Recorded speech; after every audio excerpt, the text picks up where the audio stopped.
क्या आपने कभी सोचा है कि इंग्लिश का सिर्फ एक अक्षर ए कितने तरीके से बोला जा सकता है?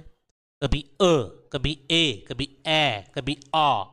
अगर आप इंग्लिश सही बोलना चाहते हैं तो स्वर का सही उच्चारण जानना बेहद जरूरी है। इस वीडियो में हम जानेंगे कि वॉवेल ए के सभी प्रोनाउंसिएशन, वो भी आसान शब्दों और हिंदी के उदाहरण के साथ। तो चलिए शुरू करते हैं।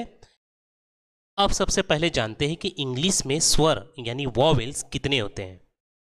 इंग्लिश में कुल 5 मुख्य स्वर होते हैं, ए, ई, आई, ओ, यू। लेकिन ध्यान दीजिए, हर वॉवल का एक ही प्रोनाउंसिएशन नहीं होता। मतलब एक ही अक्षर अलग अलग शब्दों में अलग अलग तरीके से बोला जा सकता है। इसलिए प्रोनाउंसिएशन सीखना जरूरी है। और आज की क्लास में हम सिर्फ एक स्वर पर फोकस करेंगे, ए, जो दिखने में सिंपल है लेकिन इसके 5 से 6 तरह के उच्चारण होते हैं। तो चलिए शुरू करते हैं वॉवेल ए की आवाज़ को समझने का प्रक्रिया। अब बात करते हैं सबसे आम और सबसे ज़्यादा दिखने वाले वर्ड की, ए, जिसे हम इंग्लिश में आर्टिकल कहते हैं। बहुत से लोग इसे ए बोलते हैं, जैसे ए मैन, ए बॉय, लेकिन प्रोनाउंसिएशन गलत है। जब जब ए वाक्य में अकेले आता है तब इसका उच्चारण, सही उच्चारण क्या होता है? अ, बिल्कुल हिंदी वाले अ जैसा। हमेशा आप रूल्स याद रखिए कि a as an article is always pronounce as a. चलिए कुछ उदाहरण के थ्रू समझते हैं। A man is standing there, मतलब एक आदमी वहां खड़ा है। He is a good boy, मतलब वह एक अच्छा लड़का है। तो हमेशा याद रखिए, जब भी ए आर्टिकल के रूप में आए तो उसे कभी भी ए नहीं, हमेशा अ ही बोले। ठीक है, अ man is standing, he is a good boy. Simple rule है, पावरफुल इम्पैक्ट होता है और सही प्रोनाउंसिएशन से आपकी इंग्लिश और भी इंप्रेसिव लगती है, आप हमेशा ध्यान रखिए। अब बात करते हैं ए के उस रूप की जब इसकी आवाज़ ए जैसे होती है, बिल्कुल जैसे हिंदी के नेम, फेम और गेम के जैसे। हमेशा रूल समझिए, जब ए के साथ आई या वाई जुड़ जाता है तो अक्सर उसका उच्चारण होता है ए, यानी ए अकेला नहीं होता, उसके साथ आई या वाई मिलाकर मिलाते हैं ए की आवाज़। तो चलिए इसको उदाहरण से समझते हैं। नेम, NAME, नेम, यहाँ पे EX एड किया गया है, नेम यानी नाम। फेम, प्रसिद्धि। पेन, दर्द। रेन, बारिश। गेम, खेल। से, कहना। और डे, दिन। आपने देखा, हर शब्द में ए के साथ कुछ जुड़ा है, या तो आए या फिर वाई, और उसकी आवाज़ सीधी एस में बदल गई। तो एक बात हमेशा रूल्स याद रखिए कि ए प्लस आई या ए प्लस वाई उच्चारण होता है ADA वाला ए। और जब भी कोई ऐसा शब्द आए तो उसे अ नहीं ए बोलिए और आपकी प्रोनाउंसिएशन एकदम नेचुरल लगेंगी। अब आते हैं ए के उस साउंड पर जो अक्सर सबसे कॉमन होता है, और वो है ए की आवाज़। हमेशा रूल्स याद रखिए, जब ए के बाद कोई कॉन्सोनेंट्स आता है तो ज़्यादातर बार उसका उच्चारण होता है ए, यानी ए अकेला नहीं है और उसके बाद कॉन्सोनेंट्स है तो उसे अ नहीं ए बोलना चाहिए। चलिए कुछ उदाहरण के थ्रू समझते हैं हम। Ash, at, an, anchor, gash, map, man, cat. क्या आपने एक पैटर्न को नोट किया? हर शब्द में ए के बाद कोई ना कोई क्या लगा हुआ है? कॉन्सोनेंट्स लगा हुआ है और प्रोनाउंसिएशन ए जैसा निकल रहा है। तो इस रूल को हमेशा आपको याद रखना है कि A plus consonants is equal to उच्चारण अक्सर ए होता है। और जब भी आप ऐसे शब्द बोले तो गलती ना करें, अ नहीं, सही से ए बोले। और अब हम बात करेंगे ए की और एक खास प्रोनाउंसिएशन की, जब इसकी आवाज़ आती है एयर जैसे। ध्यान से सुनिए, जब ए के बाद आर आता है और शब्द की साउंड थोड़ी सॉफ्ट होती है तो उच्चारण बनता है एयर। यानी ऐसा लगता है जैसे हम एयर कह रहे हैं। चलिए एग्जाम्पल से इसे समझते हैं। रेयर मतलब दुर्लभ, डेयर मतलब हिम्मत करना, शेयर मतलब मिलकर बांटना। आपने गौर किया, हर शब्द में ए के बाद आर आ रहा है और साउंड बन रहा है एयर।